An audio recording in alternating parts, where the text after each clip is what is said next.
All over the South, thousands of blacks would register to vote during the following year. Even with the right to vote protected by law, the act of voting remained dangerous. As a civil rights activist helped blacks register, a Klan leader would contrive a desperate scheme to slow the onrushing tide of equality. His order of execution would result in a storm of bullets, bombs, and fire. I still wake up here in bed and scream, "Betty's my daughter." Where's Daddy? Go! And she was screaming to the top of her voice that night that we were not gonna make it out of that house alive. I still wake up hearing her scream. I still wake up at times seeing fire.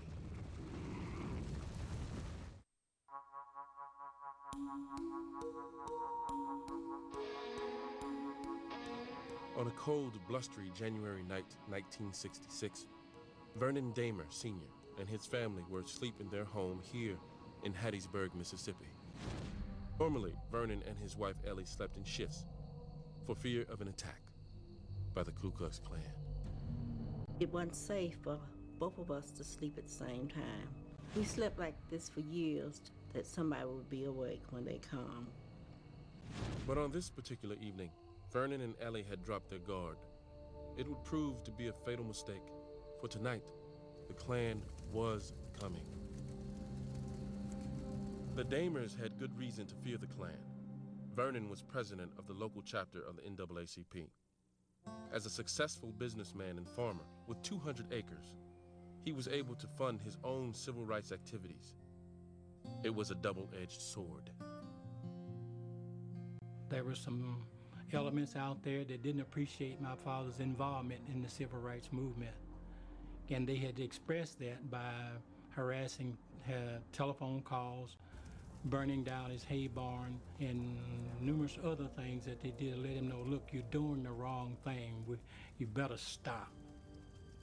But to Vernon Dahmer, this was the right thing, and he refused to stop. Congress had recently passed the historic Voting Rights Act, and Vernon felt every black should take full advantage. His motto was, if you don't vote, you don't count. As a respected and beloved leader of the black community, Vernon took it upon himself to help local blacks register to vote.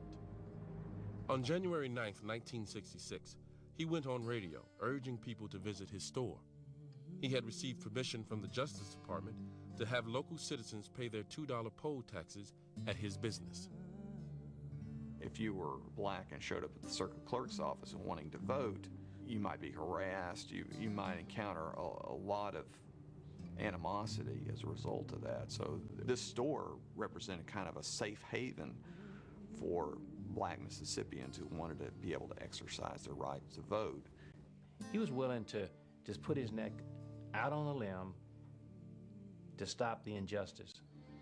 The state's Klan group, the White Knights of Mississippi, kept a close eye on Dahmer's activities.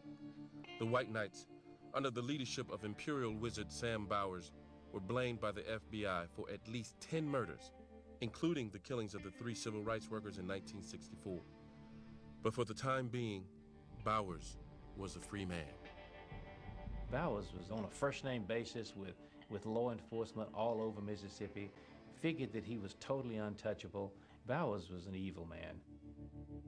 To keep Mississippi blacks under control, the Klan employed a variety of vicious tactics, codenamed Number 1 through 4. According to former Klan terrorist Billy Roy Pitts, the worst were planned for Vernon Dahmer.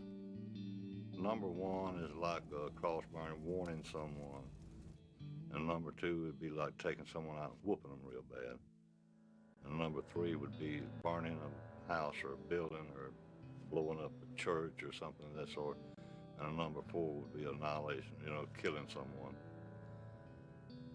And the Vernon Dahmer project was to be a number 3 and if all possible, number 4.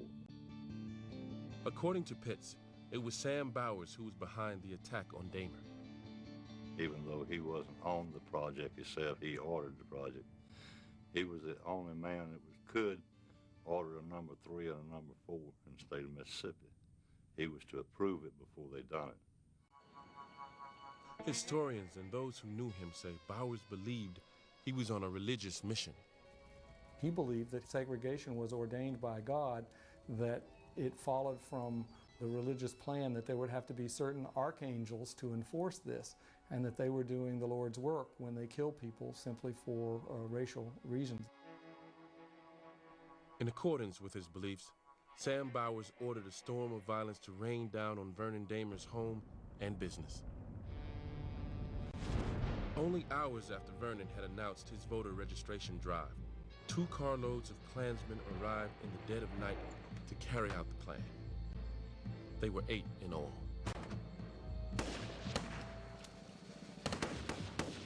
Billy Roy Pitts participated in the attack. I was to guard one person while he threw the gas bomb in the house and on the house. And the other guys with him, their job was to continuously shoot. Ellie Dahmer awoke to the frightening sounds and smoky smell of the attack. And I yelled to Vernon to get up. I believe they got us this time. Where's Daddy? Go! Vernon urged Ellie to hurry out a back window with their 10-year-old daughter, Betty, who was screaming in terror. He kept the Klansmen out front busy by returning their gunfire with shotgun blasts of his own. Meanwhile, 2 of his sons, Dennis and Harold, were asleep in another bedroom. They got out in time. I came out of the window and I came around the back of the house here. And when I got here around the back of the house, I could see my mother getting off the ground and my sister Betty being handed out of the window. As flames spread throughout the house, the Klansmen stopped shooting and drove away. Vernon then escaped out the back just before the Dahmer home became engulfed in flames.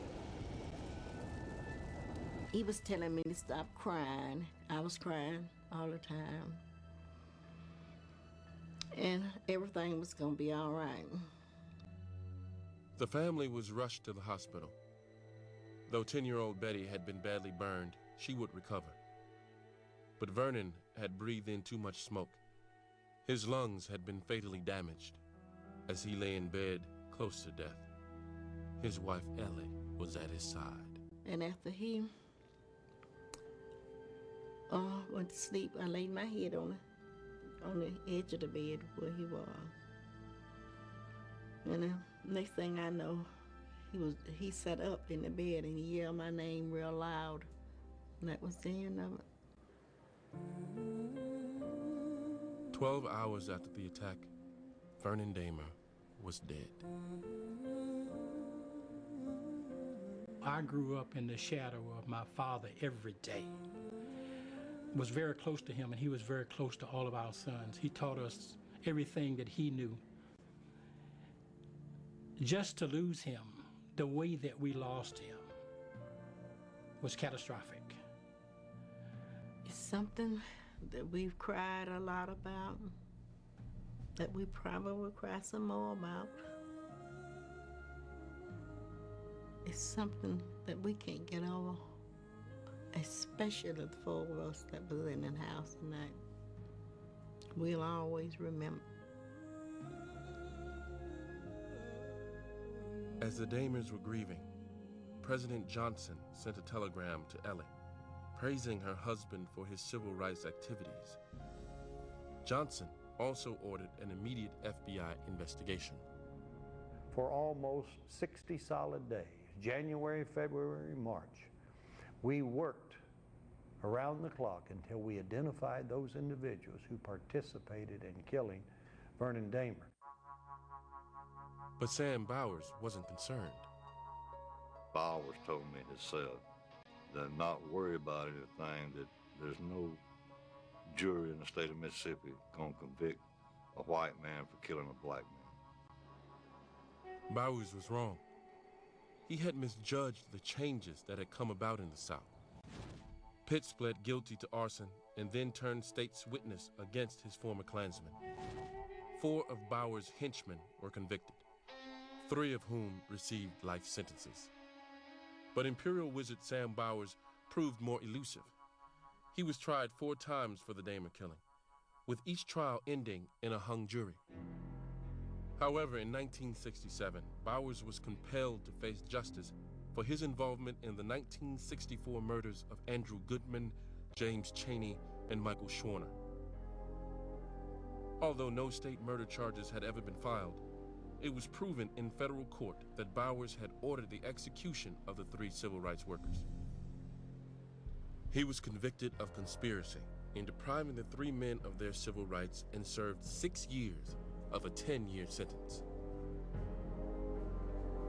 But to the Dahmer family, this was only a small measure of justice. Torn apart with grief over the loss of a father and a husband, they vowed to never rest until Sam Bowers was brought to justice. The struggle would take 32 years. In 1998, the Dahmer family would earn one last chance to confront Sam Bowers in a court of law, and the state of Mississippi would gain one more chance to put to rest the ghosts of a deadly past.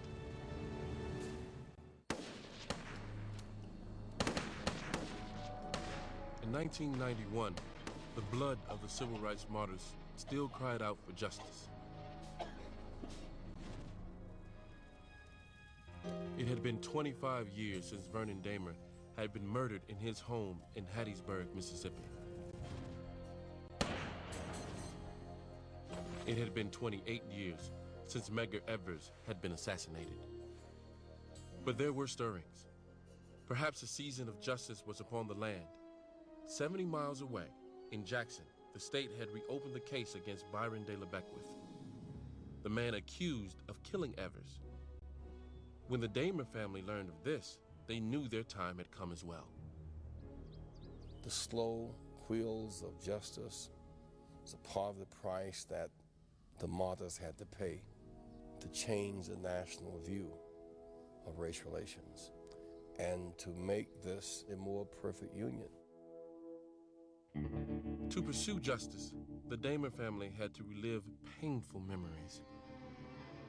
As a family, we could have chosen not to do anything. Just as well, it's too bad it happened. But the way we were raised, we were not raised as quitters. We couldn't do that. Back in 1966, a Mississippi jury had convicted 4 men in connection with the arson of the Dahmer farm and the murder of Vernon Dahmer. But to the Dahmer family, this was incomplete justice. There were those out there, including Sam Bowers, the head of the White Knights of the Ku Klux Klan, who went through 4 mistrials, could not find a jury back in those days who would convict him. He was there walking the streets for all of those years while my father lay dead in his grave for that time.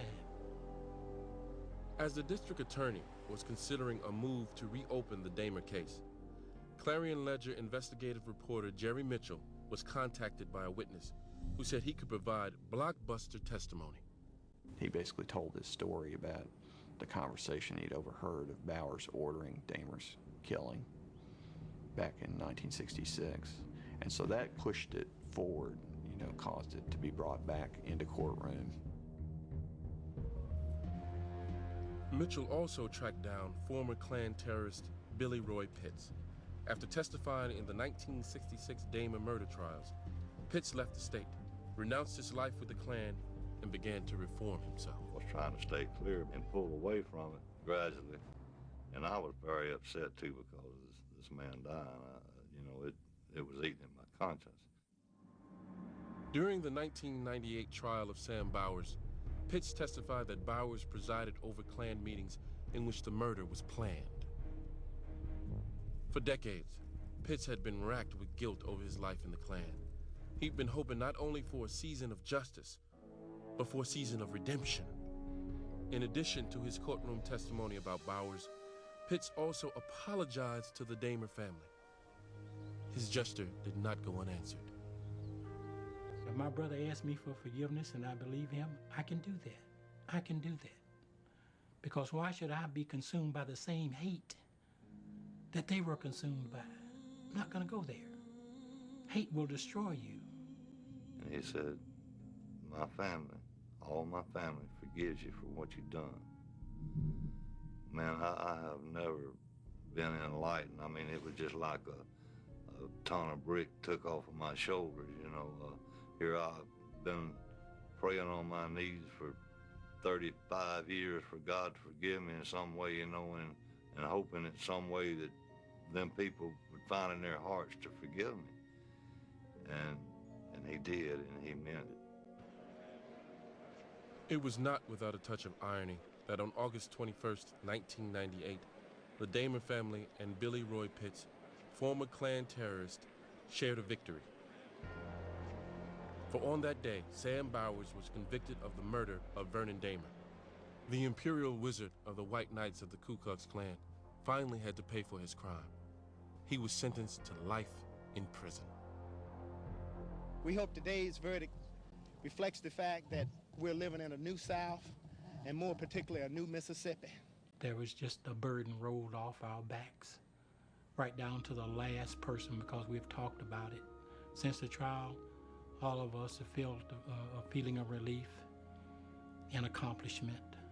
It says something about this desire of people in the South to put this period behind us.